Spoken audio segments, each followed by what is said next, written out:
দুপৰীয়া ভাত সাজ মই কেনেকৈ খাওঁ আপোনালোকক দেখাব বিচাৰিছোঁ আজি।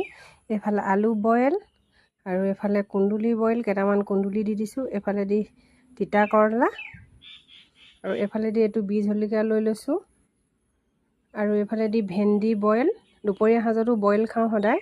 এইফালে ৰচুন কেইফুটামান লৈ লৈছোঁ আৰু এইডোখৰ নেমু, কাজি নেমু, আৰু এনেধৰণে দুপৰীয়া সাজৰ ভাতটো বইল খাইছোঁ। আজি বুলিয়ে নহয়, সদায় দুপৰীয়া সাজটো সদায় বইল খাওঁ আৰু তেল মৰা ৰাতিপুৱা খাওঁ আৰু গধূলি খাওঁ। দুপৰীয়া সাজটো সদায় বইল খাওঁ। আৰু এতিয়া মই ভাতখিনিত পানী ঢালি নেমু চেপি খাম, সেইটো কাৰণে ৰচুন লৈ লৈছোঁ আৰু পানী ঢালি নেমু চেপি খালে মানে ভাল লাগে।